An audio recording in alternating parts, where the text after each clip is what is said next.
Today's guest is David Wiener, a real estate developer, a lifelong skiing enthusiast, an incredible man who it is my honor and privilege to interview as he shares his remarkable journey, finding his very inspirational way forward. Glad you could join us for this one. Hi, everybody, and welcome to Out of the Blue, the podcast.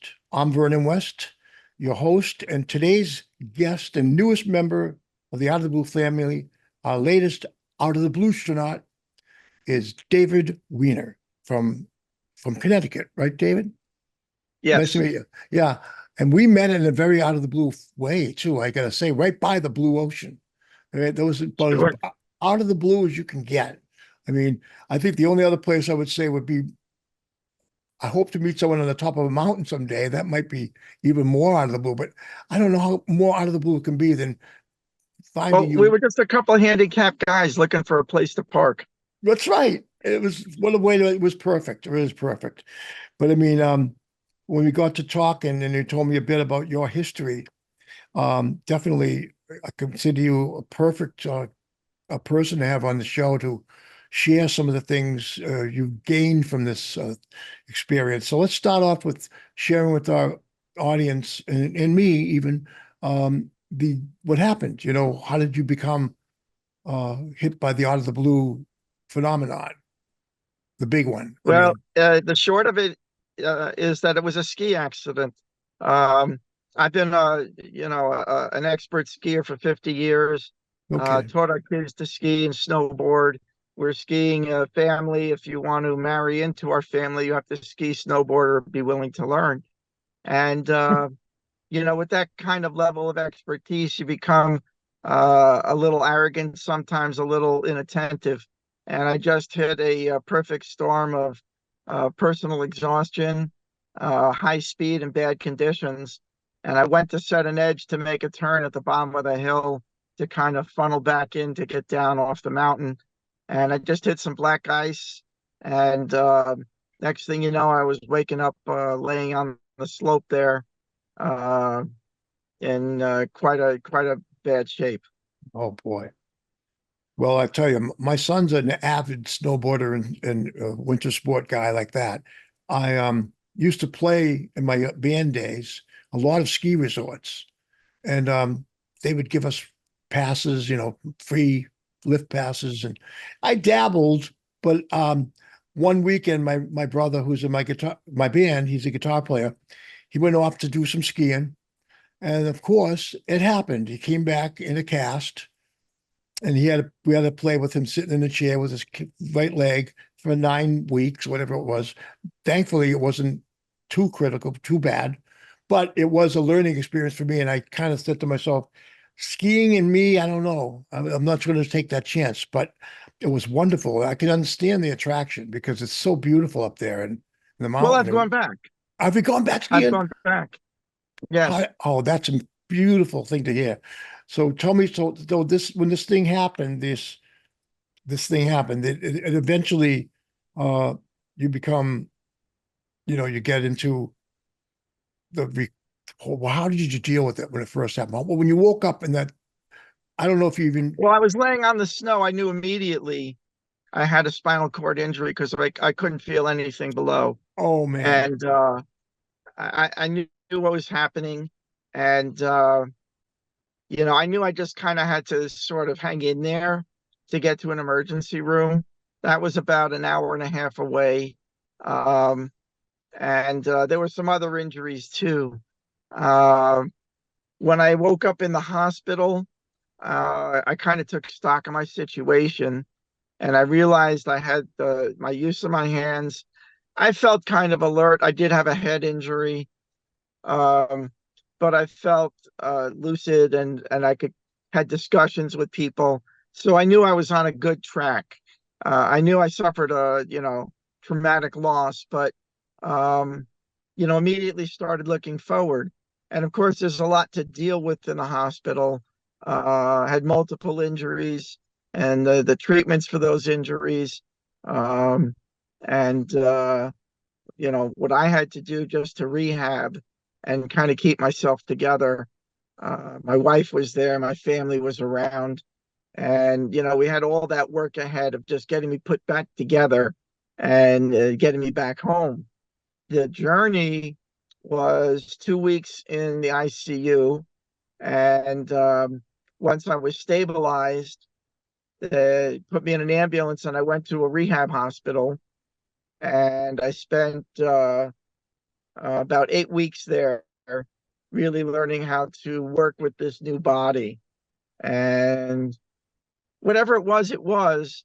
And what I was really anxious for was to create a new rhythm for myself, and kind of figure out, what my new life was going to be like. Um, I was fortunate, I've had a job for many, many years. They were waiting for me to come back. I was able to do work at home. This was 8 years ago before we had, remote working was really popular. And so, there was always a lot on the agenda. There was the healing, there was the rehab, there was, work out there and trying to figure all this stuff out and juggle it, and just trying to see how all this stuff works out. So you basically, it's a new normal. You work towards Yes. what is essentially a new normal. And Yes, sometimes, exactly. would you say this new normal, how is it different from the old normal when you think about it? Is there anything, I mean, for me, If I had to put my finger on one thing, I'd say it's timing. Everything here is very deliberate. Everything takes more time. If I want to get uh, up and go have a bowl of cereal, right, um, I got to get in my wheelchair. I got to get over. I got to grab the bowl. right. Maybe I have to use grabbers to get it out of the cabinet. Um, I got to get the cereal. Everything's one step at a time. You can't juggle three, four things and push a wheelchair. So I'm everything has, smiling. I there's a definitely new relate to this. I know I completely relate to that. Everything is, there's a new rhythm to things on the one hand. yeah, On the other hand, I can do it myself. And so I'm not waiting for somebody. I'm not imposing on people. They can go about their day and doing things. If they're standing in the kitchen, they can help me. But if they're not, I don't need them. So I can continue to weave my life around them. and you have some Um, independence. Yes. but there are things that take a lot of time. It basically takes me 2.5 hours each morning from the time I wake up until the time I'm ready to get out the door. Uh, it's getting up, getting my breakfast, um, and doing my body maintenance, and then taking a shower, getting myself dressed. I was surprised. I said, "All right, I can just pull a pair of shorts on a t-shirt," and I timed myself one time. It was like 15 minutes. I was like, what took 15 minutes? I Right. don't know. But it's by the time I transfer, get myself situated on, I have a workout table that I use for getting dressed on also. And by the time I get myself situated and, pants pulled up and the shirt on, and next thing I know, it's 15 minutes going by. Yeah. So I just have to know that everything takes time, Right. but that I can do it. That's amazing, inspirational for people dealing with that kind of stuff because the first thing that hit me when I was in it, I had some, I couldn't move. Basically, the first thing that hits me is how am I gonna live? I mean, and you learn that. So basically, it's really a long process of learning. I also spent a lot of time in rehab, a hospital. Um, but I mean, um, what do you think like when I say a new normal now? In some ways, do you feel that the new normal makes you a little more anything like you think things take more time, so you're really much more deliberate and all your Yeah. movements have to be thought about in advance. And old normal, I don't know. I don't know if did you think about it as much? Probably not. I mean, I know I didn't. No, I just things were got out more of bed when spontaneous. you could be spontaneous. Yeah. So what do you think? I mean, this deliberateness, I mean, does something to the way you view of how does it affect the whole paradigm of how you look at your life in this world? Do you feel like that also gets There's more? certain limits to tasks that I can take on and do. Although I've done a lot of things, I still do. I use my power tools, and I'll do a little bit of work to make maybe cut a piece of steel or a piece of wood to make a shelf or, something like that. Something simple. But I'm not that's going to build awesome. the Eiffel Tower. Well, I don't, would you have I ever used to done do a that? I lot of mean, gardening. I don't, you do gardening too. sorry.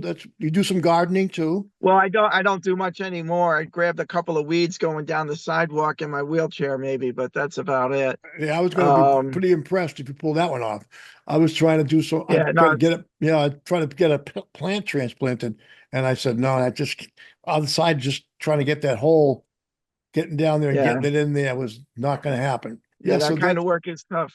yeah, well, I mean, on a inner thing, like not so much the outer thing. Does it make your like does it up your appreciation level of every little thing you get accomplished? I mean, do you think that makes any difference now that you're in this new normal? I do because most things I do um, are intended to make my life easier or more productive. Um, I mean, I'll give you an example. We um, finally redid the shower in our bathroom. It's been 8 years, but we found a shower chair when I got out of the hospital, and that was okay. Um, it fit and it worked for a while, but now we've redone the shower, and now I've set up a configuration of two benches um, that uh, one's in the shower and one is half in, half out. And that for me, that's my preference for the easiest way to transfer from my chair, get on the bench number one, and slide into bench number two in the shower. And that way my chair doesn't get wet and I don't have to transfer off a wet floor and that sort of thing. Wow, that's And it took a interesting. while to kind of come up with this and figure it out. And I had to shim up the back leg. So that meant going down, cutting a piece of wood and getting some rubber feet for this thing to sit on the piece of wood. But now, once I got it all done, it was a lot of work. But I'm like, this is great. Now it works perfectly for me. You invented it There's a lot of basically. gratification out of it that I did it, I worked at it, and now it works for me without thinking on a day-to-day basis. That's really, really amazing. I definitely think that's like an invention almost, that there might be other people that would love that. I mean, I know that I think I would. I would like that kind of thing.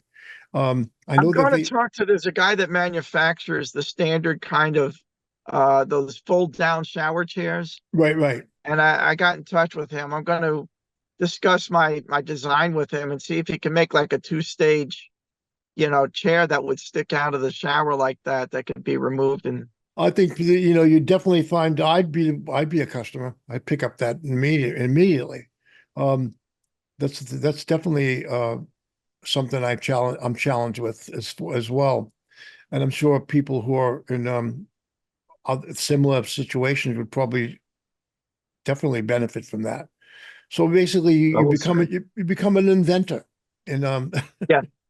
so when this happened, this out of the blue event that was, you know, um, life changing in many ways, and the new normal comes about. And how did it affect your family? You have children too, David? Yes, I have four children.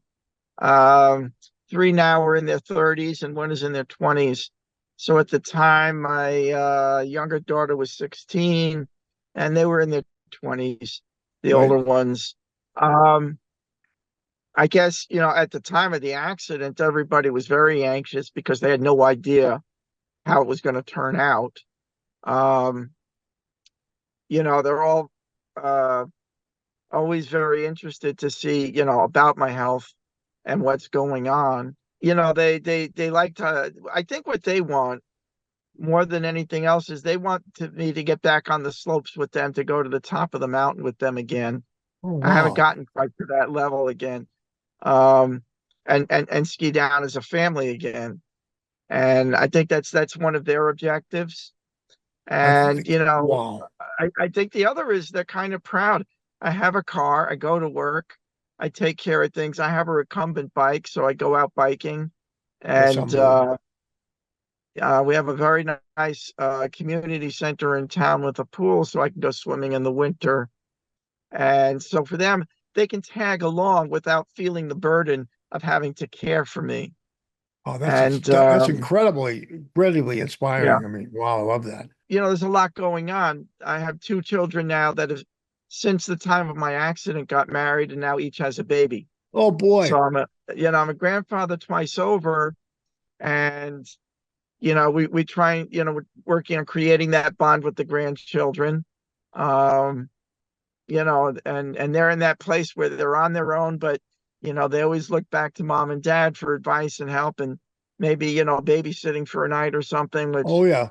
is kind of our pleasure. So we're all pretty tightly woven together, Yeah, which is nice. you sounded like, first of all, I think you were already a pretty tight-knit family.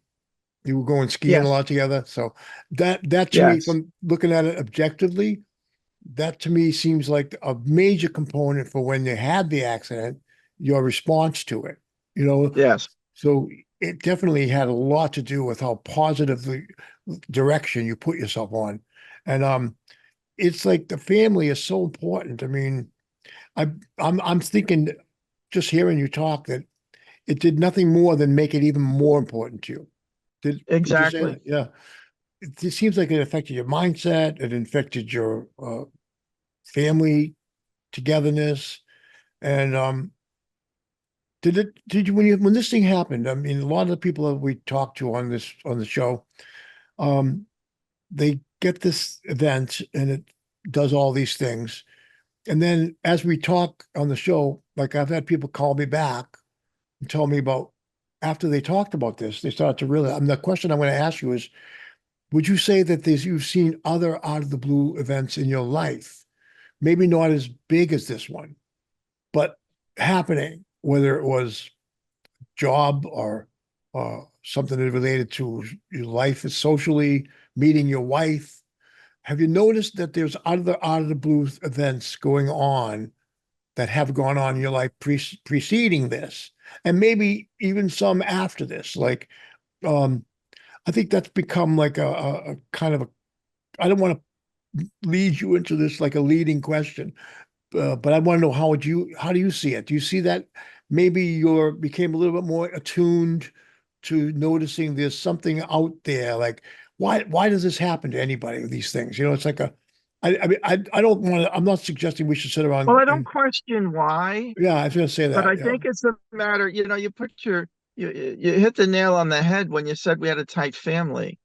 And it's not just my family. I have a brother and sister who we're both very close to. My wife has two sisters. We're all very close together. Um, and I think it's a family model that both my wife got from her parents and I got from my parents. Um, so there have been other out of the blue incidents.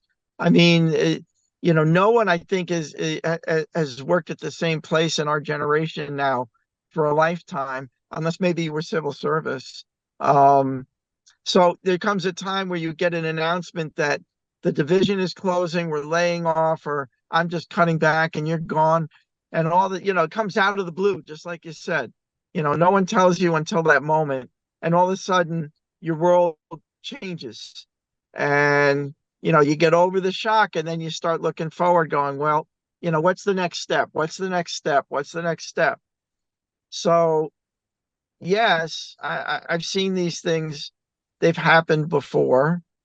Um, I can't think off the top of my head as anything as traumatic as this. well, it doesn't have to be traumatic. Uh, Just anything. but I think in work, and I think um, sometimes with kids, things happen at school with them or something, or something happens, they don't achieve something you hope they were going to or they wanted to, and there's a disappointment. I would you say like I mean I think it's obvious. This is like a Captain Obvious question, but the family is such a big part of handling anything traumatic out of the blue. And even small things like job stuff. it's not so small when it happens to you.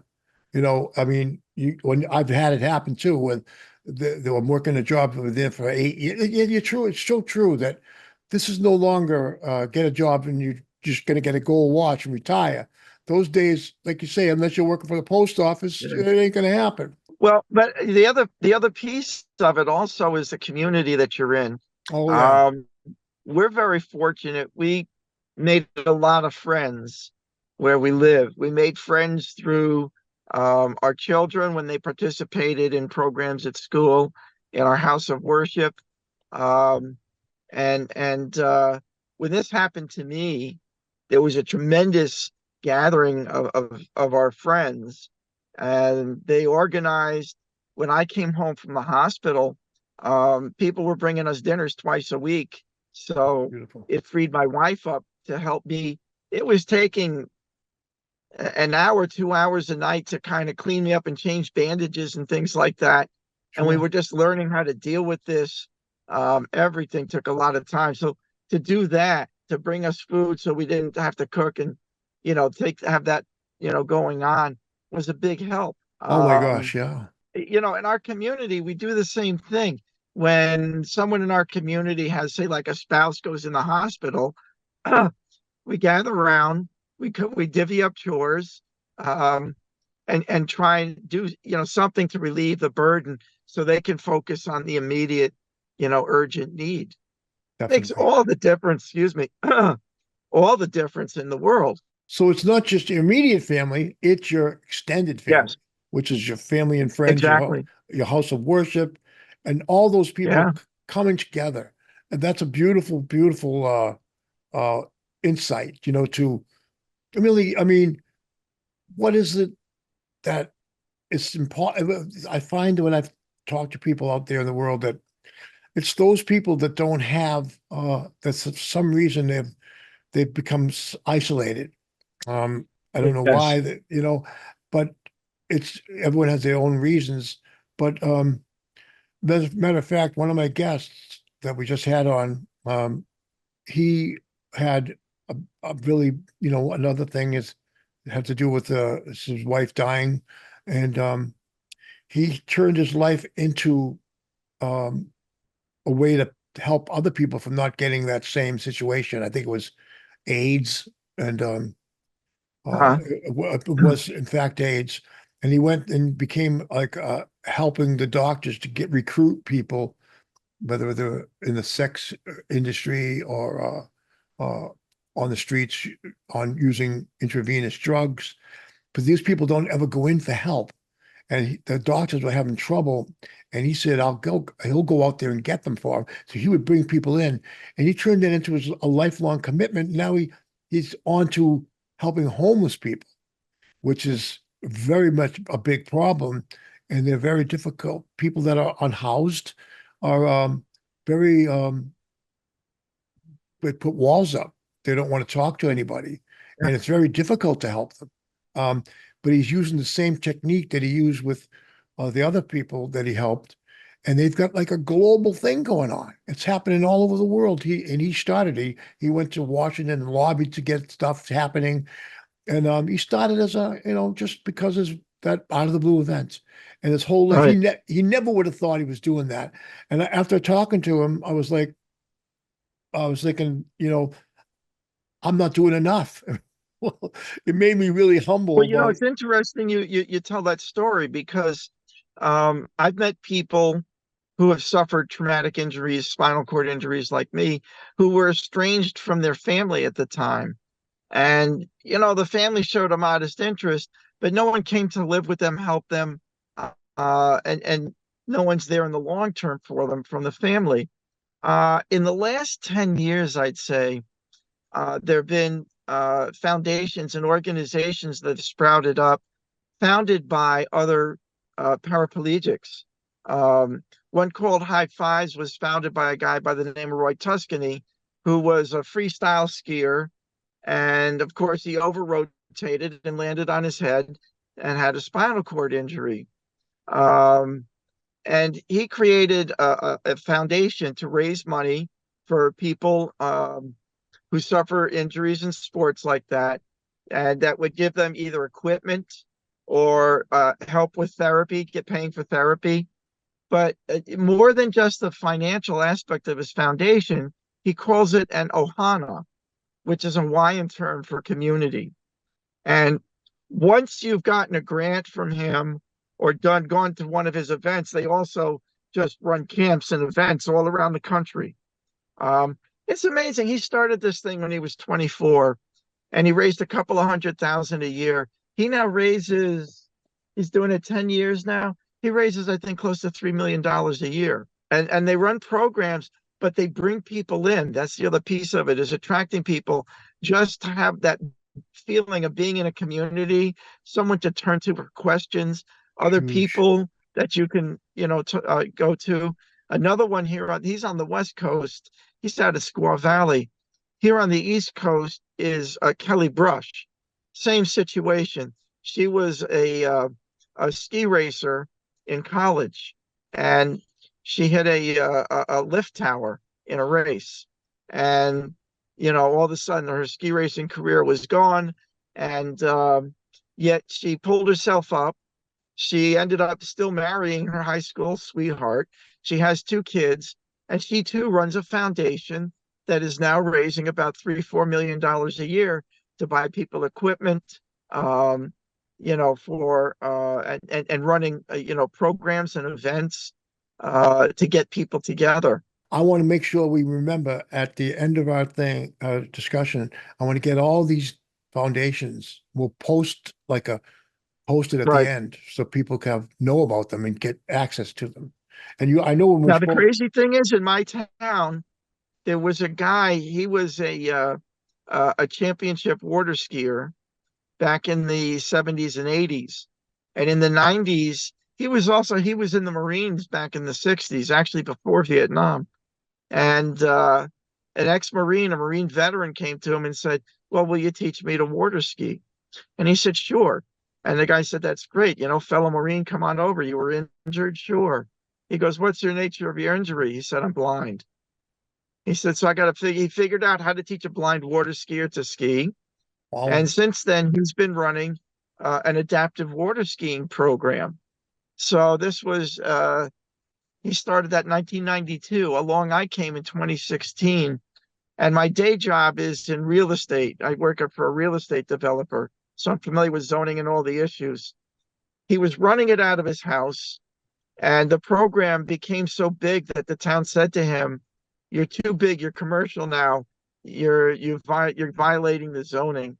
And I spent about 4 or 5 years with him, water skiing and working with to well, we had to deal with the zoning in the town, finding another location on the river, and working with all the authorities to get a permit on that space. And now we have our own new location for a much bigger organization. This guy's been doing this 30 years. that's Um, beautiful. and to spend a day water skiing is, about a dozen people. And while one's going out, you're really out there networking and you have that feeling of camaraderie with the Oh, other guys that are there. So you're community. spending a whole day with your own kind of people, so to speak. I love that. Oahu, So, we call that Oahu. What was it? The oh Hawaiian no, word? that was the Ohana. That was high Ohana. fives. But I know it And was this guy, he started out in the early 90s. He called it leaps of faith. He was a ski jumper leaps of and he was a faith. blind guy. He says, you just got to have faith and, make that leap of faith. Oh, Well, when yeah. the internet really got going, everybody started talking about, faith programs. So we had to change it. So we called it LOF, LOF. LOF Adaptive Skiers. LOF. But But what I meant is that it is that brotherhood that exactly, the Hawaiian exactly. word means. I mean, Yes. the community feeling. I mean, it's such a thing. That's basically what out of the blue. That's my basic It's like if he can goal. do it, I can do it. Yeah, and that's what I You want know? people to see that so many people have gone through so many different things and they can do it. And there's hope. You don't have to be spiral in the other direction, which is Yes, unfortunately the case with so many people, and especially when they're alone. And exactly. that's the thing. That's why the community thing is so huge to me. It's like I want to hear more about that. You told me, do you know any, you saying there's so many, what other things are available to somebody in your condition, my condition, who's in a wheelchair? What other things would you think could you recommend and tell people about that you've experienced that have really been positive in your life? If you find an activity, I enjoy going back skiing, but I really found that I got a recumbent bike, and there are trails around. Um, there's a route I have that's 15 miles long, and it's totally in the woods, and it's just gorgeous. And that's like my escape. It's 2 hours or so of biking, totally quiet. You see other people out on the trail, people walking their kids, other people riding bikes. It's very neighborly, very friendly. Um, and when I'm out on the bike and I'm on this, down low on this hand cranking thing, and I'm an amputee also, so one leg is missing, and people, immediately see me, and they're very solicitous, very friendly. Um, funny stories. People, come up to me when they see me getting my bike in and out of the car. There's a lot of maneuvering and all. And they immediately come up, can I help? Can I help? Sure, be my guest. Go Right. ahead, put the thing up and put it in the car. Um, One time a family with two little boys, one must have been about 4 and the other about 6 or 7. And their father came up and I said, all right, save me the trouble of lifting this up. Lift it up and just push it in the car. And boom, it was done in a few seconds. And I turned to the kids and I said, you see, just that little bit, just took your father just a few seconds to do something that was really helpful to me. And there's an old saying that we have that no act of kindness, no matter how small, is ever wasted. And, I said to the kids, I said, let this be a lesson that, never to hesitate to do just even a little task for somebody because it can be a big favor for them, Oh, you know? wonderful. Well, this is great wisdom. I mean, in a way, this is the fruit of your new normal. Would you, Yes, you know what I mean? You probably things like that. This has turned an out of the blue event that might be looked at or is looked at by most people as being traumatic. And I mean, I know that having experienced the paralysis of my right leg, it's it's mind blowing, and but you don't, instead of identifying yourself as this person who's got a problem, you identify yourself as a person who's got options and you go for exactly. And I love the fact that, you that beautiful saying. I mean, I almost want to like get that one printed. It's really a good one. So say that again. What was it again? Kindness, No never act of small. kindness, no matter how small, is ever wasted. Oh, that's beautiful. I think it was attributed to Aesop or somebody like that. Yeah, it's just You really can look it something. up. I'm gonna probably put at the end of, we probably end with that when we come to the end. But man, let's just say something more profound because we've been saying some really cool stuff. I guess I was just covered. My next question was, how do you compare your current mindset to your previous mindset? And I think that's, what is your answer to that? I'm a little more laid back. Um, I'm not quite as aggressive as I used to be. I don't pursue as many things. And I'm like, you know what? There's just so much. I'm not going to kill myself on this. I will for that. I'm more selective on what I pursue. Oh, I think that it might be a matter of age also. yeah, Uh, it could you be, know, I'm but letting go of the kids. I'm like, the grandkids in the picture. You guys have your family, your house already. That that's a means tough you can one. get your stuff out of the basement and garage. We're getting there. Yeah, right. I hear We're that. I getting mean, I there. still have 3 rooms upstairs that all the kids don't want us to touch it. Well, when are you using it? They're not using it very much, but when they do, they like to see it there. But at some point, my daughter's Yeah. about to get married. I think that's going to be time to turn that room into something else. But yeah, I mean, that's a tough one too. Just in age, it's a whole nother subject, but part of aging is letting go of people that are Yeah. that have been in your life your whole all the time. And but still, it's the way you think about it. I mean, you wouldn't want anything else. You wouldn't want your kid stuck in a place that he couldn't get out of the Huh. house, And the fact that they're out there um, getting married, making grandchildren, buying houses, living life, that's a major, major accomplishment and something to be, I'm so grateful for anything of that nature in my family when my kids move on and Yeah. do something good, get a new job, find their way in some way. I'm not sure that's, related, but I think the out of the blue thing that I most like to encourage is the community. That I want to get the conversation going. That um, you can take these events and not use them to say, oh, stuff happens and I got the bad end of the stick and it's gonna, my life You is can this. move on. You You can can move move on on, find a and community. find the And community. Yep.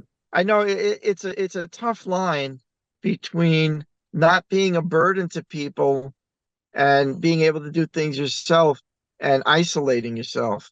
You don't want to isolate. There's nothing wrong asking for help occasionally. It was a year after I got out of the hospital until I could get a car. Um, in Connecticut, they have a certification process, and you have to become certified for hand controls. And then there was a grant that covered the conversion of the car that I applied for. That took 6 months to get through. Oh, Was that's worth it. interesting. But in the meantime, I needed to get around. And I had a couple of friends, one friend who was retired, another friend who was just, working part time. And I would call them, but not overdo it. Um, and, my wife was more attentive then. I had, my daughter, I think, was just graduating high school, but I wouldn't want to put the load on any one in particular. What was that now that's what would probably interesting. It's interesting to me.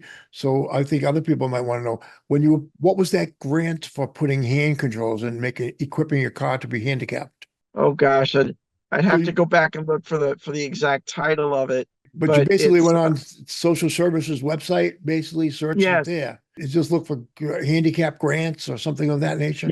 yes. That would be the tip for me. And then anybody else who's tuning in and wants to know what to do, go on your state or town, or there's usually the state social services website, with a It was a search in grant for the working handicap.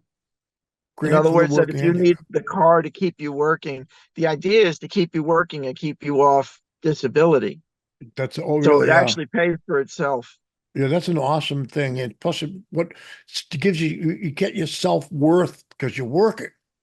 You have to feel good Yes, about that. yes, That keeping yourself working is key to everybody's, feeling of self worth, and that yeah, independence you're getting from working all the different ways you have to prepare your day and anything, everything. You've learned so much in that regard, and it's a beautiful thing to see this happening in your life, and it's inspiring. And I think that the real takeaway is how I think the first thing would be that your attitude, your attitude, which was instilled in you, I think, pretty much by a tight family.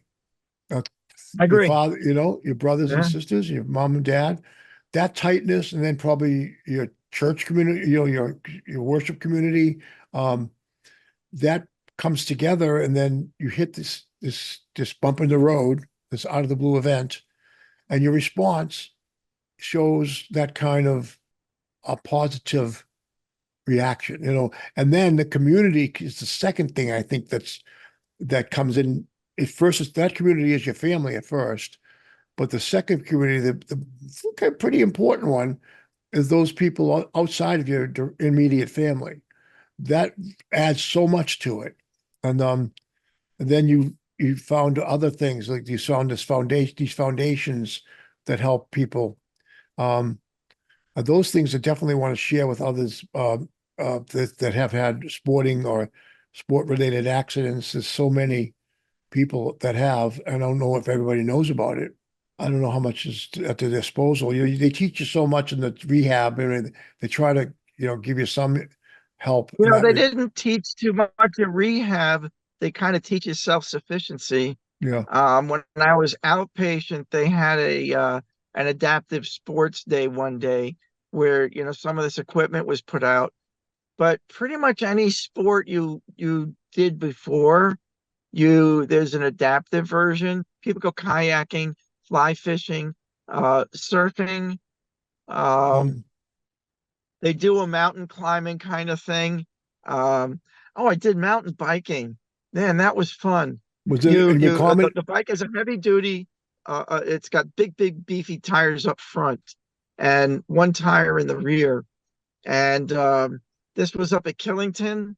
And where else did I do this? Oh, Loon Mountain. Oh my God, Loon Mountain. Yeah. That's a So throwback. I mean, I can they relate to in the that. summertime, and it's brilliant. In the summertime, they can convert every other chair on the lift into a bike rack.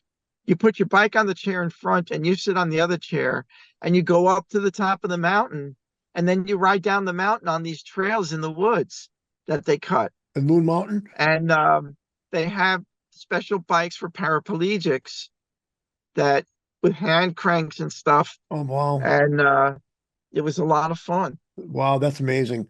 I got to tell you, it's just the Loon Mountain. Anybody that I used to play a nightclub on at Loon Mountain. It was the nightclub of Loon Mountain, and like I told you, that was one of the places I used to give us ski lifts and everything. So I have a That's a personal. pretty town. Oh, it's beautiful, and I have a love of that area. And yeah, I've been thinking about going back to it, and that'd be a great idea to do that, to get there and do some of that, find out about that. But yeah, what a place. Matter of fact, we played this nightclub so often. We used to do New Year's all the time there and everything. They had a drink named after us. Not so proud of that. I never even drank it because I had stopped drinking by the time I either, when you're in the music business, you either stop drinking or you're going to die drinking because it's too much stuff there. Yeah. So I stopped. I had stopped, and they named the drink after me and my brother. So we never got to taste it. The Wild West or something. I don't know what it was, but it was. I have that dubious distinction. But I mean, Loon Mountain. It's great to hear that they have such a great thing going on up there. That's really wonderful. Now the recumbent bike. That's the one you sit back on, right? It's like you sit in a You, chair and you crank it. yes, you're sitting. It's low down to the ground. It has three wheels, two in back, and the one in front is the drive wheel. It's basically like a bicycle turned upside down. And so you're cranking, you're sitting behind, you're turning the crank like this, and the chain is out in front, and the gears are out in front on the front wheel. How do you steer it? Yeah, the one wheel in front, you're turning it. Oh, you're So turning while yeah, the while you're thing cranking. as you're pedaling, both hands are going together, and you're turning. And It doesn't take a lot of. it's not the most agile machine, but boy, you can get around on it, and it's a lovely way to spend an afternoon. Very challenging going up hills. You I'll get bet. quite the workout. I'll bet. And Does, does it have gears? yes, So going up you have a maybe a complete. point. It's like a bicycle turned upside down. You have the front wheel is the single wheel has that set of 10 gears, and then up by where the crank is, where you're cranking, you've got your three big gears. Oh, Gears. okay. Just like a bike, right? It is like a bike. I mean, Exactly. I knew a guy that was um, an older gentleman. Like I thought he was old. I'm old now, but I was a kid, and he used to drive everywhere on a recumbent bike, and he was kept so fit from doing that. He was like 90, still riding around that bike. Um, and he I enjoy became it. I always do it off road. I've heard people riding on the roads. It's nerve that's wracking to me because you're down so low, but yeah, that'd be scary, I think. But they figure it out. They got a he way. got mirrors and everything. He wore. Did you wear a helmet? Oh yeah, Oh, you got to wear a helmet. Yeah. So yeah. yeah, I'm going to look into that. I think that I've if rolled it a couple of times. I you've rolled rolled it, once on the mountain bike too. like when you roll, did you end up on the bottom or did it roll? Yeah, I Did ended up hanging out upside down. what happened? Push yourself up or?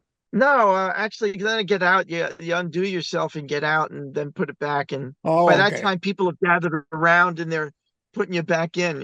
Oh, that's good. But they So roll. That's a good cautionary thought for me. I Yeah. go into it, but I'm definitely very interested in doing that. And I think anybody that's dealing with any kind of handicap like this with the legs or any part of your body, you should It's be. very This is, liberating. You can yeah. go where you want to go. You feel the breeze. You're outdoors, Oh my gosh. and Yeah. it's Nothing very like that. liberating. You get the breeze, And the wind in your hair you get to meet everybody's dog. It, up close. yes. Hi, how are you? What a pretty dog. I mean, you make a lot of friends when you tell people, what a pretty dog. Oh, that's a lovely dog. Oh, yeah. Yeah, that does open a lot of doors to people's. Oh, really? They love it when you love their dog. But I mean, Yeah. who doesn't love a cute dog? I mean, they're hard not to And the love. dogs have no idea what this thing is. They look at it. Some are afraid, some are Yeah, friendly. Very there's cute. a lot of sniffing going on. But well, I say that you know, I guess in every what who said it was it the Grateful Dead, every silver lining has a every cloud has a silver lining and every silver lining has a touch of gray.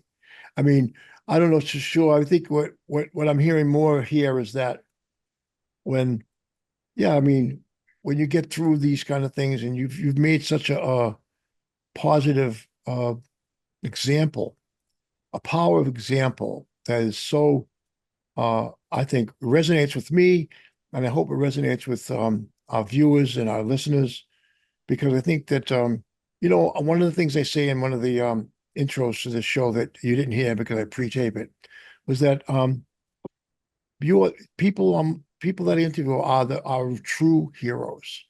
You are, David, a true hero. You have Thank you. been, yeah, you are truly a hero in the sense that people should be focusing on admiring these traits that you exhibit and instead of fiction, there's a lot of things people are focus on for heroes in this world. I think we got a dyslexia in that regard, humanity, and that the true heroes, such as yourself, you're on that recumbent bike and you're a little low, you look it down. That's what you're seeing down there is probably belongs on a statue. And I'm really thinking that that's the greatest thing I'm learning from doing these shows is just how much heroism there really is in this world. It gives me a lot of hope for the world when I see this and I hear this and see people like you. And I really think, your contribution to the out of the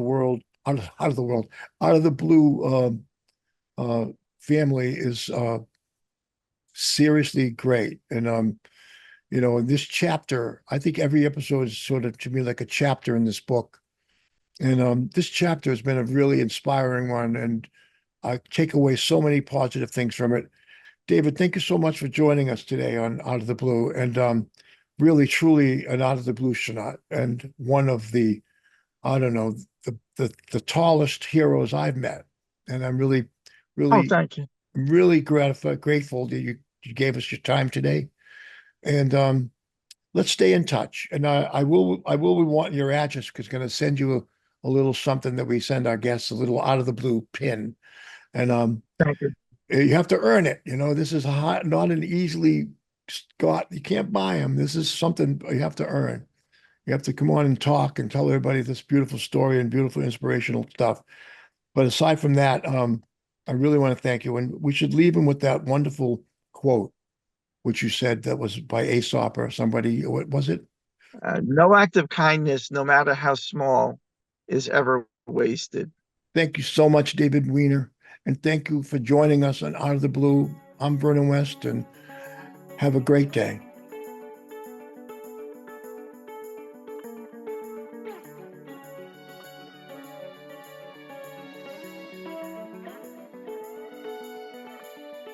Out of the Blue, the podcast, hosted by me, Vernon West, edited by Joe Gallo, music and logo by Vernon West III. Have an Out of the Blue story of your own you'd like to share?